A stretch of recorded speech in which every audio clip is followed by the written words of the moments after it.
All right, welcome everybody back to the last of the 12 Mazzaroth signs, the sign of Aryeh, the lion, and the destruction of Babylon. This is lesson 13.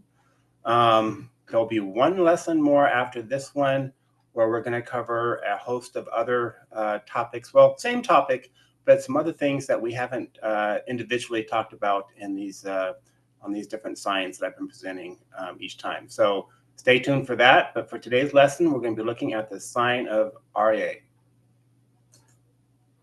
Okay, so once again, we want a biblical interpretation of the sign of Aryeh, the lion. What is its symbolic significance? The lion and the fleeing serpent and the cup, the crater, the cup, and then over to the left, I can't quite see it, but we have Corvus, the raven. So the final triumph of the lion of the tribe of Judah over Hydra, the fleeing serpent, and the sign of Leo, that old serpent called the devil and Satan. Revelation 12:9. Also symbolized here is the downfall of Babylon the Great, the mother of harlots and of the abominations of the earth. So let's turn our attention to the wheel here and look at the various Hebrew elements of this sign so we can tie everything together. So first of all, Aryeh, what does it mean? Okay, it's a lion, and it specifically means to roar, to pluck, to gather in the sense of violence. That's all very significant, very important to understand that meaning of the lion. And then we have the Hebrew tribe that's associated with Aryeh, Judah. Judah was a lion's whelp. In Genesis 49, Jacob describes him as a lion's whelp. And Judah means celebrated, praised, to revere, and worship. That is all very significant. We're dealing with the last period signified in the Mazzaroth of the history of the children of Israel from the time of Abraham to the second coming. And so now we're at the very end. So we should expect that this sign and all these different Hebrew elements are going to relate to the final events. In the previous presentation, we focused also on the second coming, but we dealt primarily with the righteous going to their rest. And we saw this crab as very strong possibility that it wasn't originally a crab, but an eagle stretching his wings over an enclosure, but that enclosure representing the tabernacle, the courtyard, and those that are symbolically worshiping therein, within it. We had the two folds, Ursa Major and Ursa Minor. One was a righteous fold, the other one was a wicked fold. And so we dealt, though, primarily with the righteous here, and its Hebrew letter ayin, and the second coming, and how every eye will see him. But now we're going to focus more on the wicked in this sign. Okay, so the corresponding Hebrew month is the month of Av, is the 5th month. It corresponds to July, August, which we're in that time period right now. And then you have its meaning, father. And father, especially when you put the two letters together, the Aleph and the Bet, it represents the leader, the strong one of the house. Aleph is strong, and the Bet represents the house. It's the strong one of the house, the leader of the house, and that would be the father. And so Av means father. And then we have the all-significant Hebrew letter that we've never had before, the Hebrew letter that this sign is represented by, the letter Tzadi. It is the 18th letter in the Hebrew alphabet, and it has a value of 90. And its meaning is to hunt, the fish hook. And it also symbolizes righteousness, a righteous person. Tzaddik is righteousness, a righteous man, a righteous woman. And it has a value of 90. So the number 18 and the number 90, both of these numbers are going to be very significant in tying this sign of Aryeh to Babylon. Okay, so let's orient ourselves with the Mazzaroth and this guy. This is where we were last time with Cancer and its minor constellations, Ursa Major, Ursa Minor, and we have Argo, the ship.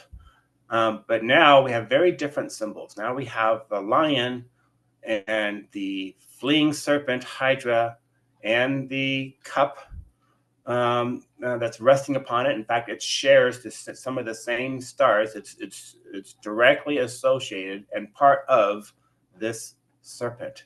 It's directly related to it. It's part of it.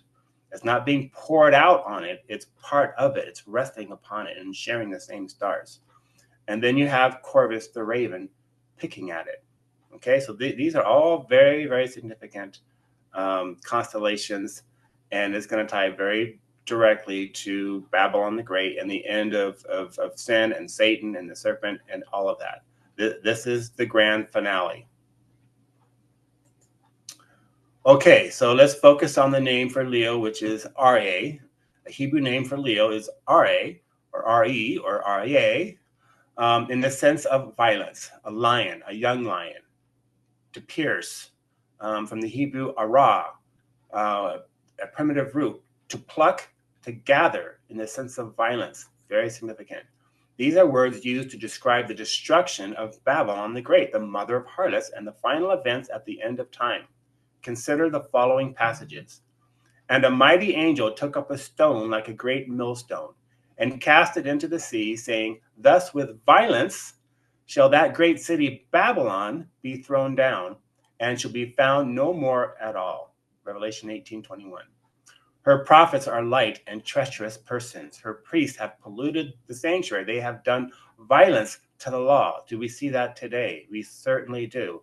In fact, we read in Revelation 12 that the serpent, the water serpent, that goes off, he leaves from pursuing the woman, and it goes off to make war with the remnant of her seed, which keep the commandments of Yah and have the testimony of Yahusha, right? It's all revolving around the law. And here, her prophets of Babylon, right, are light and treacherous persons, and her priests, the religious leaders, the teachers, they have polluted the sanctuary, and they have done violence to the law by perverting it and saying it's been done away with and that sort of thing. Pierce is another meaning of Aryeh, and that's also related to our sign here and the serpent. In that day, Yahuwah, with his sore and great and strong sword, shall punish Leviathan, the piercing serpent, even Leviathan, that crooked serpent. And he shall slay the dragon that is in the sea. Well, we know the dragon is that old serpent called the devil and Satan. So here, this is depicting how it's going to be pierced by the lion of the tribe of Judah. In fact, if we go back to our previous slide here, you see the paws of the lion right in the neck of Hydra, piercing it. Okay, pluck, and I give unto them eternal life, and they shall never perish, neither shall any man pluck them out of my hand. That this again can be taken as referring to, all throughout time, but especially at the end of time, when all hell is breaking loose, no man shall be able to pluck his righteous fold out of his hand. There's going to be no plucking going on there. And gathering, there's certainly going to be a gathering at the end of time. Behold, I come as a thief. Blessed is he that watcheth and keepeth his garments, lest he walk naked, and they see his shame. And he gathered them together in a place called, in the Hebrew tongue, Armageddon. So this gathering is definitely a theme related to the final events here on earth. For wheresoever the carcass is, there will the eagles be gathered together. So there's that gathering together with the vultures, the eagles, the bird of prey, scavengers. This verse, taken in context, refers to the wicked who will be taken to where the eagles or the vultures are gathered together. So you don't want to be taken. It talks about one shall be taken, another shall be left. And then the disciples ask, where, Lord? And he says, wherever the eagles will be gathered together, there shall, right? That's where they'll be. So they'll be taken, but they're taken to where the eagles or vultures are gathered together. So you don't want to be taken. Then we have the lion. So again, directly related not only to the lion of the tribe of Judah, who's a major player in this final sign, absolutely, but also dealing with Babylon, who's also signified by a lion. Daniel was thrown in the lion's den. It says here in Daniel 7:4, the first was like a lion and had eagle's wings. Here you see in the artwork here, these reliefs, you have a lion and a man's head representing Nebuchadnezzar, the king of Babylon, and given a pair of eagle's wings. I beheld till the wings thereof were plucked, and it was lifted up from the earth and made to stand upon the feet of the man, and a man's heart was given to it. Again, in Jeremiah 4:7, it says, the lion is come up from this thicket, and the destroyer of the Gentiles is on his way. He is gone from his place to make the land desolate, and thy cities shall be laid waste without inhabitant. In its first application, this would be King Nebuchadnezzar, who came into the land, into the promised land there, and laid, and that's when, what was that, 586 BC, and laid the city bare, and took the people captive, and desolated the city and the sanctuaries. And so that would apply, but I think it also has a larger application to the end of time. The lion in this passage is referring to King Nebuchadnezzar coming to invade Judah to take them captive into Babylon. So yes, absolutely, there is a connection of the lion in our sign of Aryeh with the final events with Babylon signified by this lion, but also Yahusha is also referred to as the lion of the tribe of Judah in Revelation 5:5. The lion of the tribe of Judah shall roar. Remember, that was one of the meanings of the word Aryeh, lion, is to roar. And one of the elders saith unto me, weep not, behold, the lion of the tribe of Judah, the root of David, has prevailed to open the book and to loose the 7 seals thereof. Therefore prophesy thou against them all these words, and say unto them, Yahuwah shall roar from on high, and utter his voice from his holy habitation. He shall mightily roar. So no wonder in our last sign we have this roaring of a mighty lion. He shall roar, he shall mightily roar upon his habitation, and he shall give a shout as they that tread the grapes against all the inhabitants of the earth. And noise shall come even to the ends of the earth, for Yahuwah has a controversy with the nations. He sure does.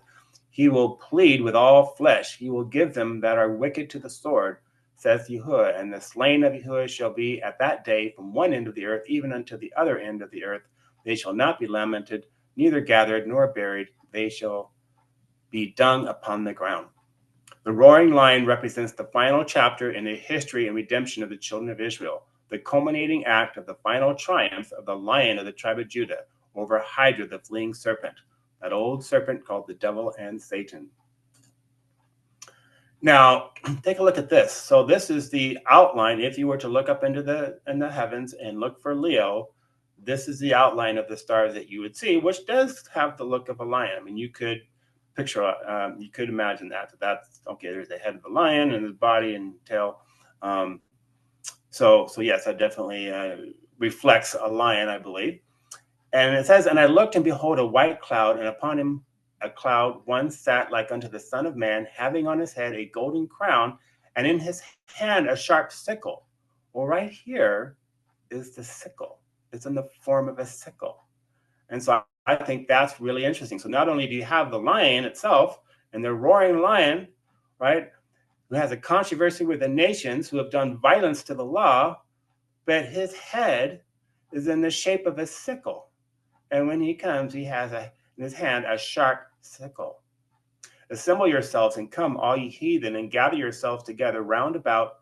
Thither cause thy mighty ones to come down, O Yahuwah. Let the heathen be wakened and come up to the valley of Jehoshaphat, for there will I sit to judge all the heathen round about. Put you in the sickle, for the harvest is ripe. Come, get you down, for the press is full, the fats overflow, for their wickedness is great. Multitudes, multitudes in the valley of decision, for the day of Yahuwah is near in the valley of decision. The sun and the moon shall be darkened, and the stars shall withdraw their shining. Yahuwah also shall roar out of Zion. There's that roaring out of Zion, the lion, and utter his voice from Jerusalem, and the heavens and the earth shall shake. But Yahuwah will be the hope of his people, and the strength of the children of Israel. The lion is come up from the thicket, and the destroyer of the Gentiles is on his way. He is gone forth from his place to make the land desolate, and the cities shall be laid waste, without inhabitant. Behold, Yahuwah maketh the earth empty, and maketh it waste, and turneth it upside down, and scattereth abroad the inhabitants thereof, and shall be utterly emptied and utterly spoiled, for Yahuwah has spoken this word. Okay, so you see the connection between the sickle and the lion and roaring, and the sickle being put into the harvest, but the harvest is ripe. It's all tying together here. Okay, now there was a very, very significant event that happened in the year 1833, the Great Leonid meteor shower.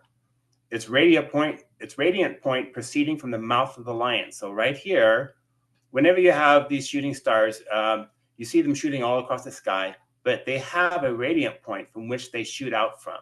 And so in this case, the Leonid meteor shower, they proceed right from the mouth, right from the throat of the lion, and they go outward in all these different directions.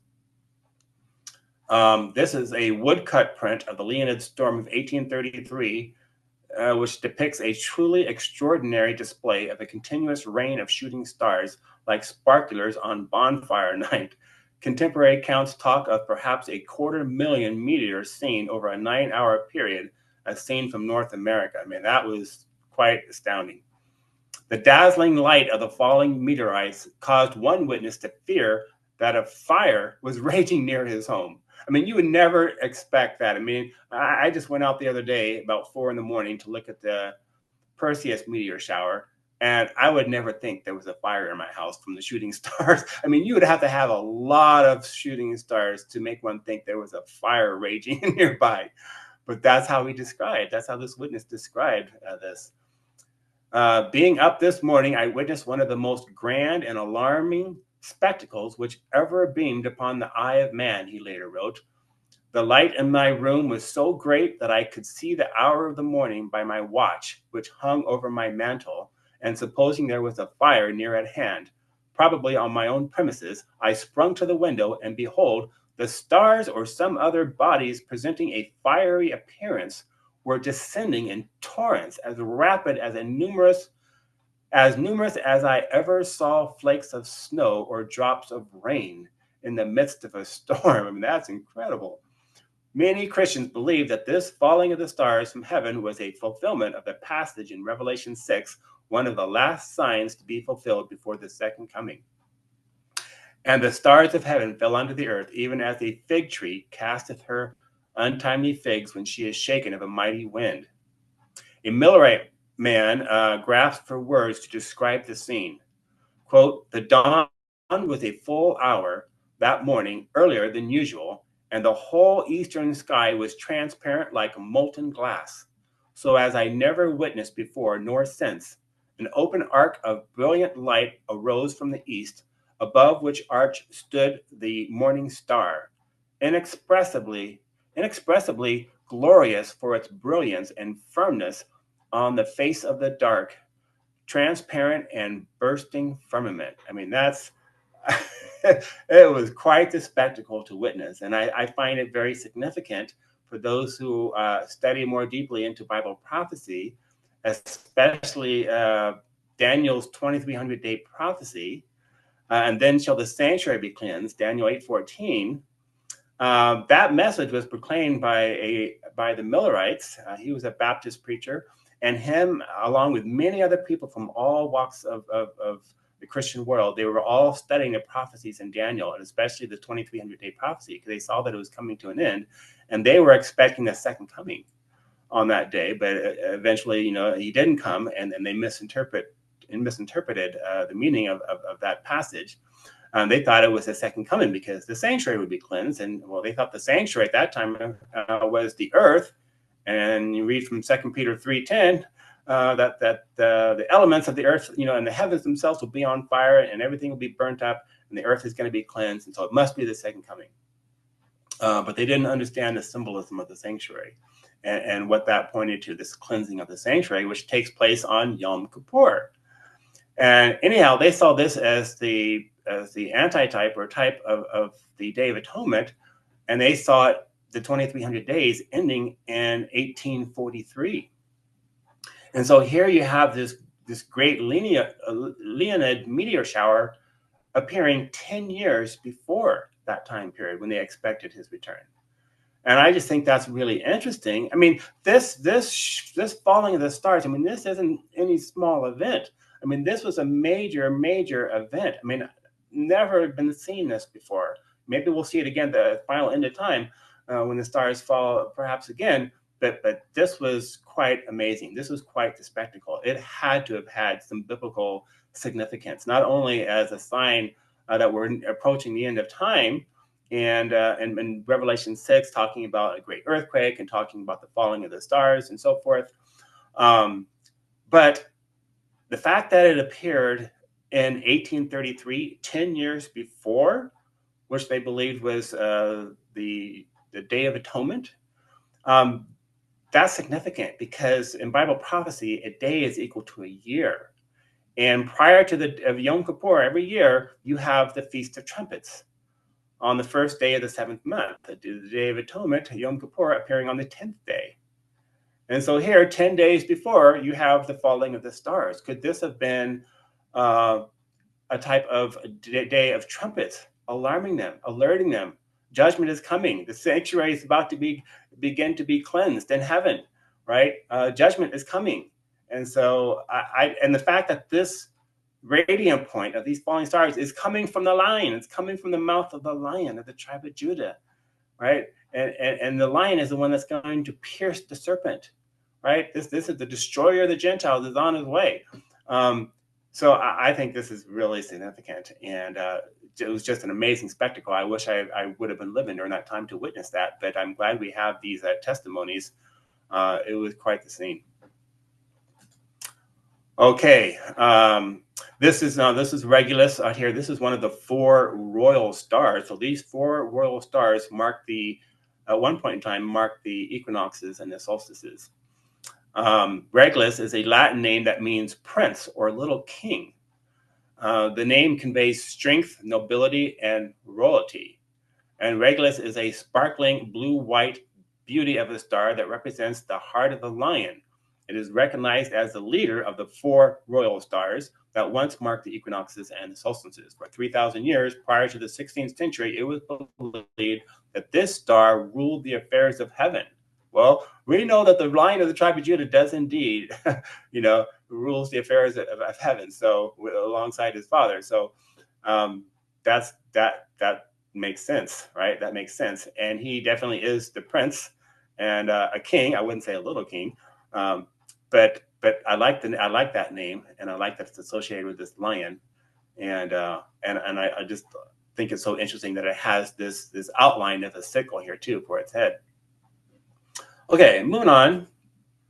Now let's get into this letter and see how it connects with this story, this final event, the destruction of Babylon, the destruction of the serpent. Let's see what we can learn from this letter. So Tzadi is the 18th letter of the Hebrew alphabet with a numeric value of 90. Its Semitic pictograph was that of a person prostrating himself on the ground. Now, some would say, or maybe the majority say, well, this is a man on his side. I don't see that as a man on his side. I don't think a man would look like that on his side. I think he's got his feet and his knees on the ground, and he's prostrating himself in reverence and worship.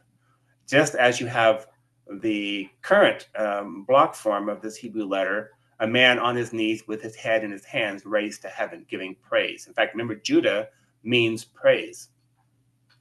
So, and then now with that, if that's what we see here, this is an offering of praise and worship and bowing down and prostrating oneself. Well, we read that, for it is written, as I live, says Jehovah, every knee shall bow to me and every tongue shall confess. Right? So that time is coming. And here you have it, a picture of this in the Hebrew letter in our last sign when this happens, when every knee shall bow. And here you have them bowing, prostrating himself. One form of it, offering praise. I would think this is the one. This is the group that's being saved, and this is the one that's just bowing down because they can't even look in his face. They're ashamed. I mean, that's just my speculation, but nonetheless, there's going to be some bowing, and that does take place, and it's signified by this letter here. Okay, the bent form of Tzadi represents righteous humility. The letter Tzadi is made up from 2 other Hebrew letters, Nun and Yud. Noon was anciently pictured as a sperm cell, i.e. a seed. It means to continue, air, or sun. Tzadi is related to the Hebrew root zod, meaning to hunt, to catch, to capture. This compares with the lion hunting and capturing Hydra, the fleeing serpent. The combination of the two letters together in Tzadi symbolizes the seed of Abraham, the righteous ones who have become the sons of Elohim and joint heirs with Yahusha, lifting up their hands in praise to the Father on bended knee. The corresponding Hebrew tribe with Leo is Judah, whose name means to praise, to revere or worship, confess, to give thanks. And that's what you see in these letters, or in this letter, depicted in these two different ways. When Leah gave birth to Judah, she said, "Now will I praise Yahuwah," right? Therefore, she called his name Judah. Okay, now let's look at the number, the gematria of this letter, and see what it can reveal to us about this time period. So it has a value of 90. So Sarah was 90 years old when she became pregnant with Isaac, the child whom Elohim promised to give to Abraham in his old age. Thus, the number 90 is linked with those who are of faith, to those who are of the seed of Abraham, and to those who receive eternal life, as the number 18 and the number 90 signifies. The image set up by Nebuchadnezzar, the king of Babylon, was 60 cubits high and 6 cubits wide, or 90 feet by 90, or 90 by 9 feet. Daniel 3:1. All were commanded to bow down to this image. So again, isn't it interesting that you have this bowing down and you have the number 90 tying it to the image that was set up of the king of Babylon, the golden statue.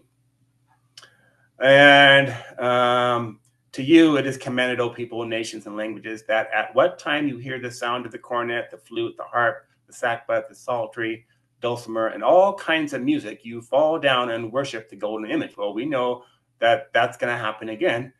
According to Revelation 13, there's going to be the image of the beast that all will have to worship and bow down to if they want to buy and sell. Okay, in 90 places in the New Testament, all the prayers and all the thanksgivings are addressed to the Father.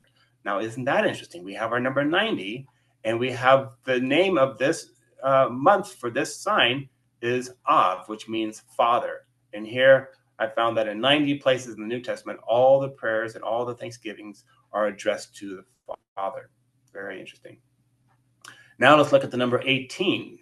Tzadi is the 18th letter. Okay, well, 18 is 2 plus 4 plus 6 plus 8, etc., all the way up to 18, which equals 90. So you see how 18 and 90 are connected here. The fall and destruction of Babylon is outlined where? In the 18th chapter. Just so happens it's in the 18th chapter of the book of Revelation. And he cried mightily with a strong voice, saying, Babylon the Great is fallen, and has become the habitation of devils, and the hold of every foul spirit, and a cage of every unclean and hateful bird. For all nations have drunk of the wine of the wrath of her fornication, and the kings of the earth have committed fornication with her, and the merchants of the earth are waxed rich through the abundance of her delicacy. So that's all in Revelation 18.